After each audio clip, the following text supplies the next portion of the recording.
हर हर महादेव। प्रिय दर्शकों, आशा यत नववर्ष भवतु मंगलकरम अद्भुतकरं च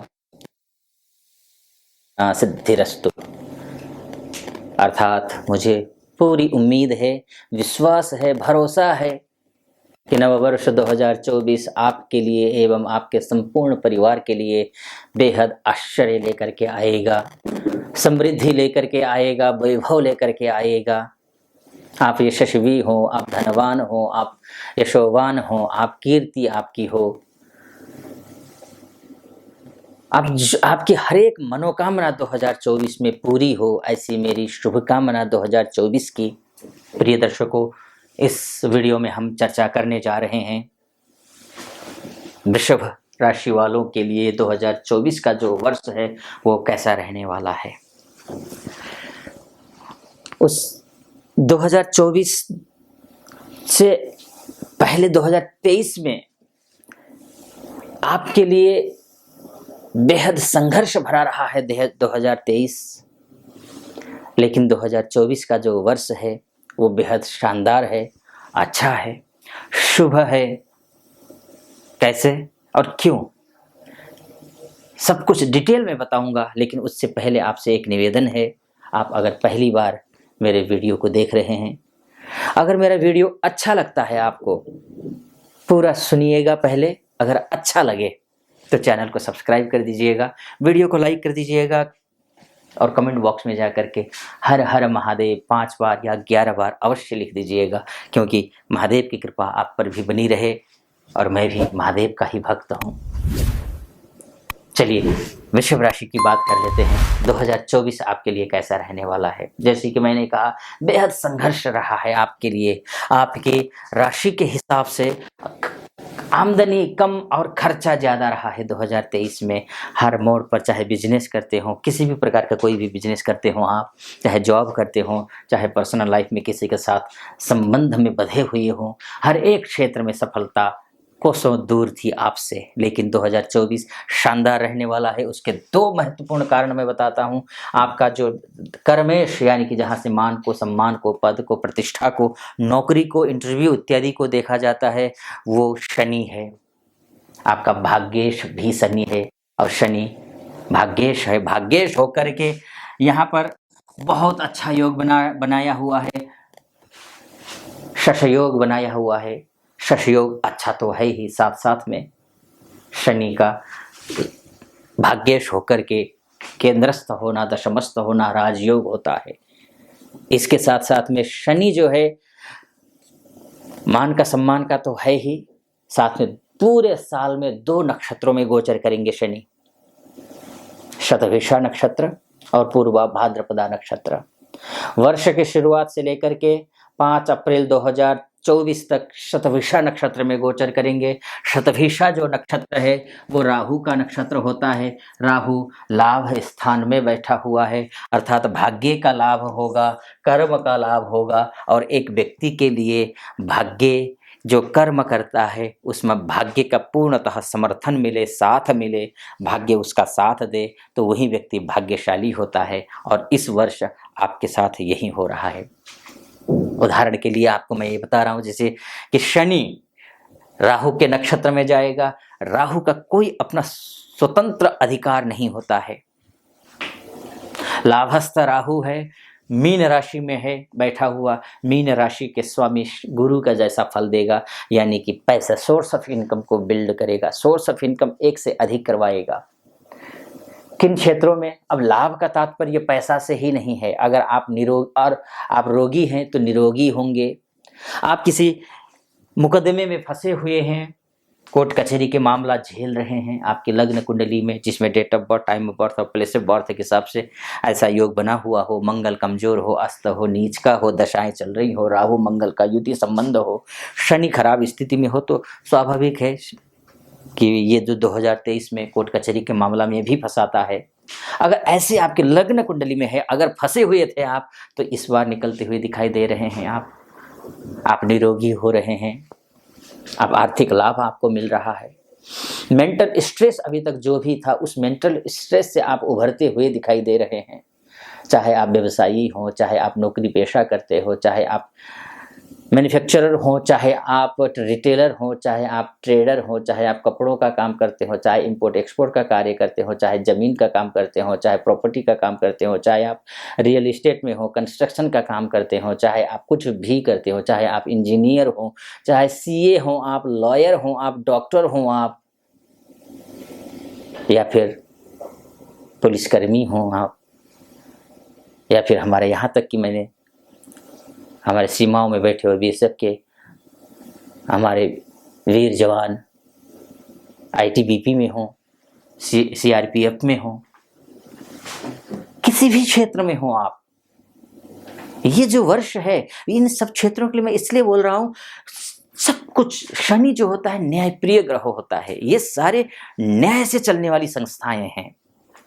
सीए के लिए न्याय जरूरी है। बॉर्डर में बैठे हुए हमारे वीर जवान हैं, न्याय के लिए बैठे हुए हैं, साहस के लिए पराक्रमी हैं। ये शनि नेतृत्व करता है, गुरु नेतृत्व करता है, ये दोनों अच्छी स्थिति में बैठे हुए हैं। शनि राहु के नक्षत्र में 5 अप्रैल तक, 5 अप्रैल से लेकर के 5 अक्टूबर तक, ये फिर पूर्व भाद्रपदा नक्षत्र में, अर्थात फिर से गुरु के नक्षत्र में।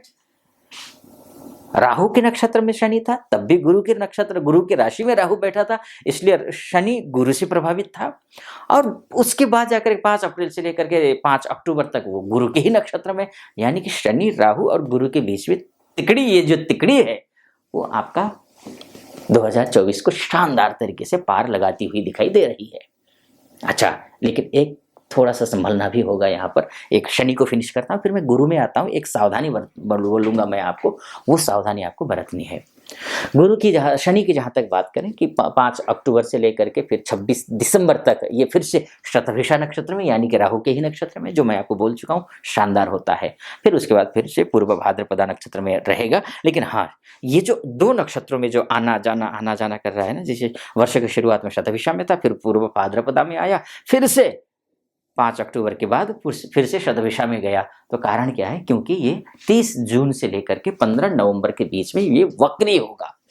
और शास्त्र कहता है कि वक्री जो ग्रह होते हैं और अशुभ ग्रह होते हैं, क्रूर ग्रह होते हैं, पापी ग्रह होते हैं, वो अशुभ फल देते हैं। अशुभ फल में यानी कि वो व्यक्ति को सही डिसीजन ले नहीं पाता है। तो ऐसी स्थिति में 30 जून से लेकर के 15 नवंबर के बीच में आपको समय शुभ है, समय शुभ है, खराब नहीं है, लेकिन एकदम स्मूथ चलेगा, सब कुछ ठीक होगा। तो फिर जीवन है ये, संघर्ष, कभी सुख कभी दुख तो आता है, स्वाभाविक है। लेकिन ग्रह उस समय को हमें पहचानना जरूरी होता है। वो समय 2 समय, एक गुरु के हिसाब से बोलूंगा, एक शनि के हिसाब से मैं बोल रहा हूँ। 2 ही समस्या, थोड़ी बहुत उस समय अतिरिक्त सावधानी बरतने वाला समय है। वो नुकसान नहीं हो रहा है, मैं तीसरी बार दोहरा रहा हूँ, खराब स्थिति नहीं है, सावधानी बरतनी है। पहली बात, कोई भी ग्रह जब वक्री, पाप ग्रह या अशुभ ग्रह, क्रूर ग्रह जब वक्री होता है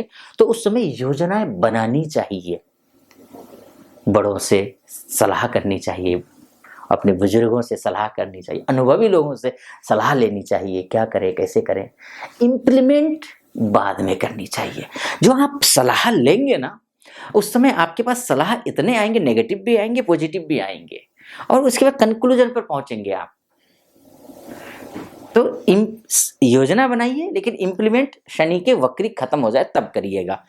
अगर उससे पहले करना है तो जैसे मैंने कहा आपसे, बड़े बुजुर्गों से सलाह लीजिए, उसके बाद कीजिए, नुकसान नहीं है। अपनी मनमर्जी से करेंगे तो नुकसान है, निस्संदेह नुकसान है। मनमर्जी नहीं करनी है, एक दूसरा 2 नंबर का काम नहीं करना है। शनि न्यायप्रिय ग्रह है, जज है, न्यायाधीश है।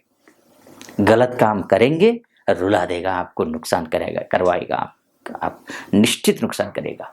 एक, अब आते हैं गुरु पे। देखिए पूरे रास्ते में गुरु की क्यों बात कर रहा हूं मैं, शनि की बात मैंने क्यों की, आपको मैंने बताया, भाग्येश है, भाग्यम फलति सर्वत्र, न च विद्या न च पौरुषम। भाग्य अच्छा हो तो आप देखते होंगे आपके आस पड़ोस में पटमूर्ख, महामूर्ख लोग भी आपसे बेहतर कर रहे हैं, शानदार गाड़ी में चल रहे हैं, आपके बहुत अच्छा, आपका बिजनेस, आपके पास प्रोडक्ट बहुत अच्छे हैं, लेकिन अड़ोस पड़ोस के लोग बहुत अच्छा कर रहे हैं, लेकिन आप नहीं कर पा रहे हैं। क्यों? भाग्य उनके साथ है, आप नहीं कर पा रहे होंगे। भाग्य आपके साथ नहीं था, लेकिन इस बार भाग्य आपके साथ है। बस 1 नंबर का काम करना है, इस बात को ध्यान देना है। एक शनि की बात कर ली मैंने, बहुत लंबा वीडियो हो जाएगा और ज़्यादा डिटेल में जाऊँगा तो। गुरु की बात कर लेते हैं। गुरु की बात इसलिए, गुरु आपके लिए सोर्स ऑफ इनकम का ग्रह है, पैसा देने वाला ग्रह है एक। दूसरी बात ये है कि पैसे के लिए अगर आप विदेश जाना चाह रहे हैं, सेटलमेंट के लिए नहीं, पैसे के लिए, मतलब पैसा कमाए आए, आप एमएनसी में काम कर रहे हैं तो भी अगर आप जाना चाह रहे हैं कि चलो 2-4 साल 5 साल विदेश में रह करके जॉब करके आते हैं, अच्छा ठीक है, ठीक ठाक डॉलर में या फिर यूरो में कमा करके, पाउंड में कमा करके आते हैं, ऐसा अगर आप सोच रहे हैं तो अच्छी बात है। ये जो 2024 से शानदार है आपके लिए। 3 नक्षत्रों में ग्रह गोचर करेंगे, डोमेस्टिक के लिए भी अच्छा है लेकिन एमएनसी वालों के लिए ज़्यादा बेहतर है।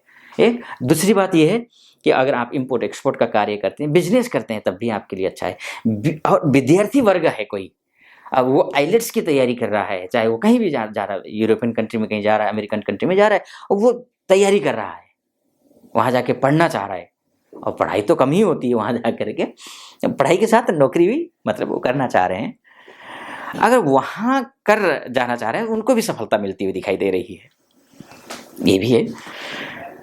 लेकिन उससे 3 नक्षत्रों में बृहस्पति गोचर करेंगे। पहला वो भरणी नक्षत्र में है, जो कि आपको जो है 16 अप्रैल तक भरणी नक्षत्र में, जो कि शुक्र का नक्षत्र है, और शुक्र आपके लिए इसलिए आपका लग्नेश है, राशि का स्वामी है शुक्र, और शुक्र के नक्षत्र में जब गोचर करेंगे तो ये बहुत अच्छा रहने वाला है। एक दूसरी बात ये है कि उसके बाद जाकर के कृत्तिका नक्षत्र में, यानी कि सूर्य के नक्षत्र में गोचर करेंगे, वो भी अच्छा है। 12 जून तक सूर्य आपके लिए बहुत अच्छा शानदार है, मित्र ग्रह है, गुरु का मित्र है। तीसरा रोहिणी नक्षत्र में गोचर करेंगे पूरे साल के, यानी कि 12 जून के बाद पूरे साल भर चंद्रमा के नक्षत्र में, यानी कि रोहिणी नक्षत्र में, अर्थात चंद्रमा का नक्षत्र होता है ये, तो चंद्रमा का नक्षत्र में यानी कि बहुत अच्छा होता है ये, बहुत शानदार, यानी कि हर एक क्षेत्र में अच्छी सफलता मिलती है। इस वीडियो को मैं ज़्यादा लंबा नहीं करता हूँ। हाँ, आप अगर किसी प्रकार के ज्योतिषीय परामर्श लेना चाहते हैं, अगर आपका मेरा एनालिसिस अच्छा लगा हो और आप ज्योतिषीय सलाह, ये देखिए, ये तो एक मोटा मोटी तौर पर है ना, वास्तव में आपकी जो कुंडली है वही आपका डीएनए होता है। कितना सफल होंगे, क्या कुछ होगा, दशा अंतरदशा, आपकी ग्रहों की स्थिति क्या है, डिग्री क्या है, ये सब कुछ देखना जरूरी होता है डिटेल में जाने के लिए। तो अगर ज्योतिषीय सलाह लेना चाहते हैं तो नीचे नंबर होगा, उस नंबर पे कॉल कीजिए, हमारे प्रतिनिधि से बात कीजिए, उनसे बात करके मुझसे बात करने के लिए आप अपॉइंटमेंट ले सकते हैं एक। और फिर अगर आपने यहाँ तक अगर इस वीडियो को देखा है तो स्वाभाविक है अच्छा भी लगा होगा आपको, आपके लिए आपका आभारी मैं। चैनल को सब्सक्राइब कर दीजिएगा पहली बार देख रहे हैं तो, और लाइक कर दीजिएगा वीडियो को, और कमेंट बॉक्स में जा करके हर हर महादेव 5 बार या 11 बार अवश्य लिख दीजिएगा। फिलहाल अनुमति दीजिए। ओम नमः शिवाय।